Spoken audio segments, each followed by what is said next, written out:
Hai, sudah lama kita nggak berjumpa. Kali ini kita akan belajar tentang lelang atau dalam bahasa Inggrisnya auctions. Nah, di sini kita akan spesifik belajar tentang lelang harga kedua atau second price auctions.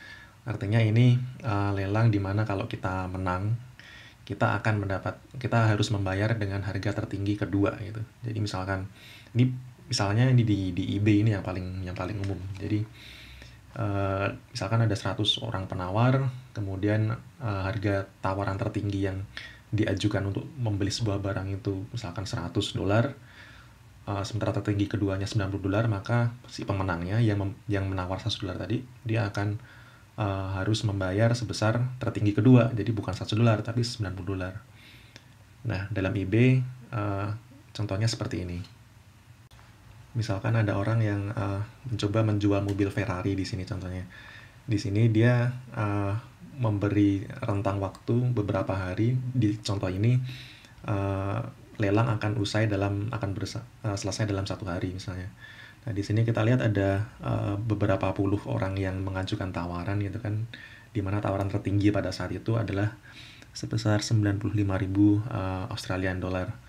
Nah, di sini kita kalau pengen membeli mobil Ferrari ini, kita tinggal masukin aja angka berapa yang kita yakin, yang kita suka gitu di kotak yang warna putih itu. Jadi kita bisa memasukkan angka di atas 95.000 karena di sini kalau kita pengen menang kita harus di atas 95.000 gitu kan. Nah, nanti di akhir periode kita akan melihat hasilnya, apakah kita akan menang atau enggak. Dari situ kita kemudian bisa mengajukan pertanyaan, sebenarnya berapa sih angka ideal yang mestinya kita masukkan ke dalam kotak putih itu, berapa sih kita mestinya melakukan bidding, berapa besar saya harusnya menawar gitu. Tentu saja angka ini berkisar antara 0 rupiah atau 0 dolar sampai tak terhingga gitu kan. Jadi kita bisa masukin angka berapapun yang kita suka gitu. Jadi kita punya banyak sekali pilihan. Nah, sebelum kita mencoba menjawab pertanyaan itu, kita mesti mendefinisikan beberapa hal. Jadi yang pertama adalah kita mendefinisikan ada sebuah variabel, katakanlah V, itu adalah nilai subjektif kita gitu. Jadi seberapa besar sih kita menghargai barang yang dijual gitu. Misalkan dalam kasus ini ada mobil Ferrari, itu misalnya saya ingin beli Ferrari, maka saya punya nilai sendiri kan, saya bisa menilai Ferrari ini nilai buat saya itu sebesar berapa dolar gitu. Jadi ini adalah nilai subjektif yang saya punya gitu. Kemudian kita mendefinisikan X sebagai tawaran tertinggi dari orang lain gitu. Jadi kan ada saya yang menawar sama ada orang lain yang menawar. Nah, X ini adalah tawaran tertinggi dari orang lain itu gitu. Nah, ini nanti penting untuk menghitung berapa besar profit yang akan kita terima. Definisi ketiga adalah B. Jadi B ini berapa yang mesti adalah nilai yang saya tawarkan atau tawaran saya itu berapa gitu. Tawaran ini tentu saja nilainya bisa yang seperti tadi saya bilang, bisa antara 0 sampai positif tak terhingga. Dari sini saya kemudian bisa mengajukan argumen bahwa tawaran yang paling ideal itu adalah sebesar V gitu. Jadi pada saat B itu sama dengan V gitu. Jadi itu adalah argumen yang saya ajukan di sini. Nah, masalahnya kan kemudian apakah ini benar gitu kan. Jadi apakah ini secara teori ini benar atau tidak akan kita buktikan kemudian. Nah, untuk membuktikannya kita cukup membuat pengandaian saja. Jadi pengandaian pertama itu adalah misalkan kita menawar sebesar B lebih besar daripada V gitu. Nah, pada saat B lebih besar daripada V, maka kita bisa mengajukan beberapa skenario, di mana skenario pertama kita representasikan dalam bentuk garis yang seperti ini. Di sini makin ke kanan maka nilainya makin besar, maka di sini V ada di sebelah kirinya B itu kan, karena B lebih besar daripada V. Nah, di sini di skenario pertama ini andai kata tawaran tertinggi ternyata adalah sebesar X gitu, maka andai kata saya menawar sebesar V, maka saya akan menang gitu kan, karena V lebih besar daripada X. Dan jika saya menawar sebesar B, maka saya juga akan menang karena B akan lebih besar daripada X. Nah, dari sini kita bisa melihat bahwa profit atau keuntungan saya itu jika saya menawar sebesar V adalah sebesar V dikurangi X. Ini karena profit itu adalah berapa nilai yang kita terima karena kita bisa memenangkan barang itu dikurangi ongkos yang kita mesti bayar gitu. Nah, di sini ongkos yang mesti kita bayar adalah sebesar X gitu kan, karena dia adalah nilai tertinggi kedua yang ada di lelang itu gitu. Jadi nilai tertinggi pertama itu kan V misalkan dalam kasus ini ya. Kalau kita membid sebesar V. Sementara harga tertinggi kedua kan adalah X gitu. Sama halnya kalau kita membid sebesar B, maka harga tertinggi kedua kan adalah X gitu kan. Nah, maka X itu adalah nilai yang mesti kita bayar gitu. Maka profit didefinisikan sebagai V minus X jika kita menang.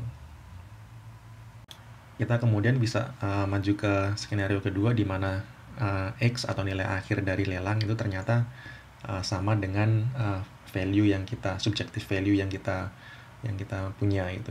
Nah, dalam kondisi ini karena X sama dengan V, maka jika saya menawar sebesar V, maka saya nggak dapat profit apa-apa gitu kan. Karena V sama dengan X, maka profit sama dengan 0 gitu. Jadi andai kata ini draw, kemudian ada undian apakah saya menang atau kalah, hasilnya nggak akan berpengaruh karena kedua-duanya akan memberi profit sebesar 0 gitu. Nah, andai kata saya melakukan bidding sebesar B misalnya gitu, di mana B lebih besar daripada V, saya udah pasti menang gitu kan. Karena B lebih besar daripada X gitu. Tapi dalam kondisi seperti ini, karena ini lelang harga kedua, maka profit saya juga akan sama dengan 0 karena V sama dengan X. Dari dua skenario pertama ini kita bisa melihat bahwa apabila saya menawar sebesar V atau B, itu nggak akan ada pengaruhnya karena akan memberi hasil yang sama. Tapi bagaimana dengan skenario ketiga? Kita lihat deh di skenario ketiga. Di skenario ketiga kita akan melihat bahwa andai kata nilai X itu ada di antara V dan B, maka apabila saya menawar sebesar V misalnya, maka saya akan udah pasti kalah kan, karena bidding saya akan lebih rendah daripada yang ditawar orang lain yang sebesar X itu misalnya. Jadi saya profitnya 0. Tapi andai kata saya menawar sebesar B, di mana B lebih besar daripada X, saya menang, ya kan? Saya menang. Tapi profit saya akan negatif karena di sini V dikurangi X akan negatif. Jadi nggak, kemenangan saya akan kemenangan yang sia-sia gitu. Di game teori yang kayak gini sering disebut sebagai winner's curse. Jadi karena saya menawar terlalu tinggi, maka saya mesti bayar terlalu tinggi daripada nilai yang sebenarnya saya punya gitu. Jadi dalam skenario ketiga ini kita bisa melihat bahwa menawar sebesar V itu akan lebih baik daripada kalau kita menawar sebesar B, karena lebih baik kita mendapat profit sama dengan 0 ya kan, daripada kita mendapat profit yang negatif atau kita malah merugi. Di skenario keempat kita melihat bahwa bagaimana jika nilai X itu adalah sama dengan nilai B gitu. Nah, jika kondisinya seperti ini, maka jika saya membid sebesar V, maka saya akan kalah gitu kan, sama seperti sebelumnya. Dan jika saya membid sebesar B, di mana B sama dengan X, maka saya bisa menang, saya bisa kalah, tergantung undiannya kayak apa.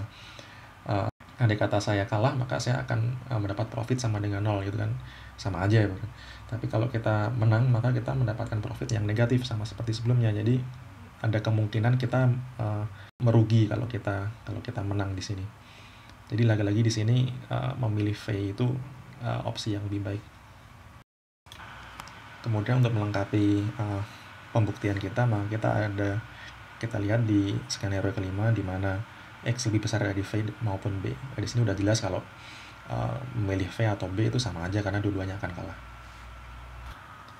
Nah, dari 5 skenario ini kita sebenarnya udah cukup bisa membuktikan bahwa sebenarnya kalau kita melakukan bidding sebesar V itu adalah strategi terbaik kita gitu kan. Tapi masalahnya kan ini untuk jika kita mengasumsikan B lebih besar daripada V. Nah, untuk melengkapi pembuktian kita, maka kita mesti membuat permisalan kedua, yaitu andai kata B lebih kecil daripada V. Nah, di sini logikanya sama sih sebenarnya, cuma kita akan melihat lagi dengan lebih cepat lah di sini biar kita bisa menyingkat waktu. Di skenario pertama ini udah jelas kalau di sini memilih B atau V akan sama aja karena dua-duanya kita akan menang gitu kan, dan profit kita juga akan sama-sama positif, jadi sama aja kita memilih B atau V.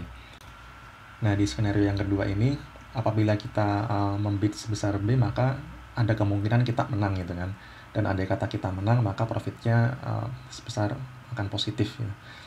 Nah, tapi apabila kita membid sebesar V, maka kita udah pasti menang gitu kan, kita nggak usah lagi masuk ke undian atau segala macam, kita udah pasti menang. Jadi di skenario yang kedua ini kita udah jelas lebih baik kalau kita membid sebesar V. Di skenario ketiga terlebih lagi gitu kan, kalau kita membid hanya sebesar B, kita udah pasti kalah gitu kan. Jadi lebih baik kita membid sebesar V yang menghasilkan profit yang positif, karena di sini V lebih besar daripada X. Di skenario yang keempat ini juga agak mirip, cuma masalahnya kalau kita membid sebesar V pun kita masih belum pasti menang, ada 50% kemungkinan kita kalah gitu kan. Tapi ini lebih baik daripada kalau kita hanya membid sebesar B, karena di B kita udah pasti kalah. Dan untuk melengkapi, di skenario yang terakhir yang kelima, menawar sebesar B atau V itu sama saja. Nah, dari kedua permisalan ini, apakah B lebih besar daripada V atau V lebih besar daripada B, menyimpulkan bahwa sebenarnya kalau kita menawar sebesar V atau sebesar nilai subjektif kita, itu akan lebih baik daripada kalau kita menawar apakah lebih kecil dari nilai subjektif kita atau lebih besar dari nilai subjektif kita. Kembali ke ke contoh tadi mobil Ferrari, andai kata saya menilai mobil Ferrari dibuat saya nilainya hanya misalkan 100 juta rupiah, atau kalau didolarkan hanya 10.000 dolar misalnya gitu, maka saya paling untung saya hanya menawar sebesar 10.000 dolar. Karena kalau saya menawar lebih tinggi, ada kemungkinan saya dapat winner's curse kan, karena saya mesti membayar lebih tinggi gitu daripada nilai yang sebenarnya saya punya. Tapi kalau saya menawar terlalu rendah gitu kan, saya ada kemungkinan dirugikan gitu kan, karena bisa jadi saya menang kalau katanya saya menawar lebih tinggi, yaitu sebesar nilai subjektif saya, yaitu sebesar 10.000 dolar gitu.